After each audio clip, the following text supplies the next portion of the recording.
Donald Trump, the Drumpf, yesterday sent out an email to his millions of followers and donors.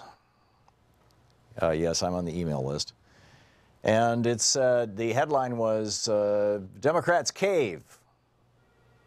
Right? Trump. I believe that Trump or the Republicans set up this government shutdown with the very specific goal of framing it as Democrats care more about, quote, illegal immigrants, end quote, than they do about you, basically. That was the message that they put out. And the Trump campaign put together a television commercial which was embedded into the email I got yesterday from Trump and the day before yesterday from Trump that went to millions of people that the media is pretty much not reporting on. It's like if it happens on the internet, it seems like television doesn't pay attention to it or something. I don't get it because this is huge. Where the Republicans set this thing up, I mean, the Republicans control the House, the Senate, and the White House. They can shut it down. They can unshut it down, right, as I pointed out yesterday. And the Democrats could have said, instead of saying, oh, well, okay, we'll work out a deal, they could have said, come on, guys, pull the nuclear option for one day and pass your damn legislation. You don't need us. We don't run the place. Which, by the way, is the sales pitch that the Republicans used back in 2013. So, among others. So the messaging on this thing was masterful on the part of the Republicans. Of course, they've got, a billionaire donor class and a whole bunch of think tanks and a whole bunch of, they have literally hundreds of people who are paid millions of dollars to make all these things work, essentially, to figure out how to message, to figure out how to get the American people cranked up, to figure out how to anger people. So anyhow, the bottom line of what happened is that Schumer and the Democrats, the so-called moderate Democrats, said, okay, we will trust Mitch McConnell that in 3 weeks he will hold a vote, a discussion, a debate, and a vote on DACA. Now, that doesn't mean that Paul Ryan will do the same. They have no commitment from the House of Representatives. And Ryan has been running under the so-called Hastert rule with the Ryan modification to it, I guess. The Hastert rule was the Speaker does not even bring to the floor for a vote anything that does not have more than 50% support within the Republican caucus. Now, that has been amped up to the point where it's now the Speaker, Paul Ryan, will not bring something to the floor for a vote. See, he has the power to absolutely block anything. He won't bring it to the floor for a vote unless it could just be passed with Republican votes. And, DACA, probably not. So, so that's kind of the downside. The upside is that 9 million children who were losing their health insurance, and it was becoming a serious crisis nationwide, just got their health insurance reinstated for the next 6 years. Now, that's a big deal.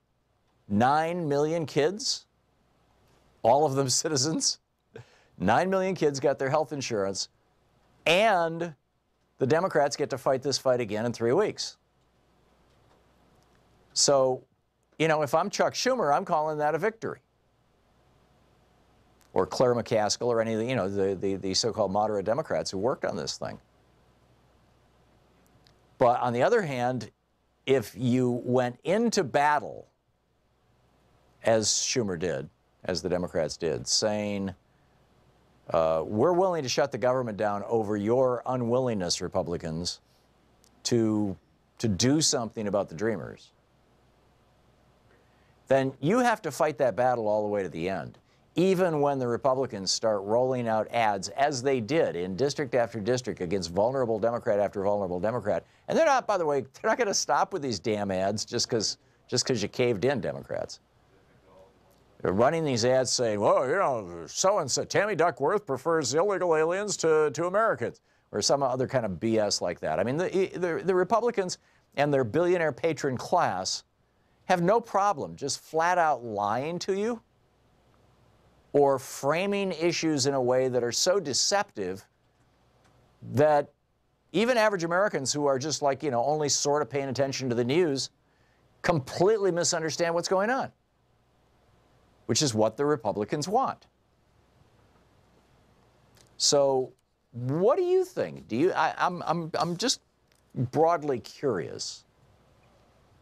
I see this as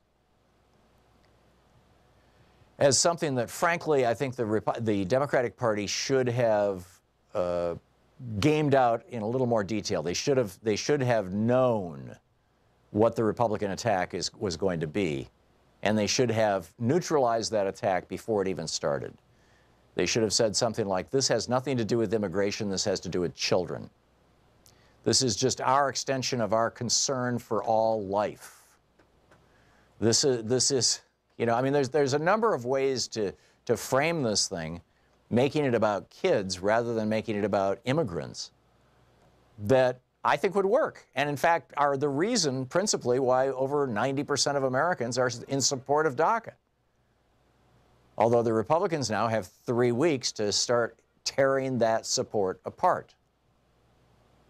So we'll see where it goes. I ended the show yesterday with my story about Louise's hedgehog, or groundhog, or whatever he was, when we lived in Vermont in her garden, and how when she called the state animal control guy, he said, well, you can catch him with a have-a-heart trap and drop him in the forest someplace, but he will die. That's not his ecosystem. It's not where he grew up. It's not where he was born. It's not the area that he knows. He doesn't know where the food is. He doesn't know where he can hibernate. And if there's a good spot to hibernate, odds are somebody else already has it. The ecological niches are already filled everywhere else. So when you take a groundhog out of your garden and you put it out in the forest, it will die. The same thing typically happens when people relocate squirrels out of their attics and things. They end up in some other squirrel's territory and they die. Taking people, we're mammals too. Taking people who have never known another country and dumping them into that country without any kind of support system, without family, without friends, without a job, without a place to live, nothing. Just dumping them in some foreign country where in many cases they don't even speak the language is not only a tragedy and a disaster, but it is going to cause some people to die. For the same reasons that the groundhog dies. I mean, they're gonna look the wrong way at some drug gang guy, not even realizing that that's who it is, or they're not. I mean, just excuse me, the cultural ecosystem, the whole thing. And that could have been part of the Republican messaging or the Democratic messaging too. Meanwhile, another big piece of the news is that Donald Trump is putting tariffs on solar panels. Now, those of you who know my thoughts on tariffs know that I'm all in favor of tariffs. I am a fan of tariffs. The problem is these tariffs go away after 4 years. What company in its right mind in the United States is going to invest millions and millions of dollars in a factory to build solar cells where the tariff is protecting them? That's a good thing for the first year or 2 or 3, but by the 4th year they have no protection at all and they're back competing with the, dumped Chinese goods. It ain't gonna happen. It's like a self-sabotaging thing. It's like throwing a bone to the base. Well, mostly what it is it's kneecapping the solar industry. I mean, I think he's doing this for the big oil guys.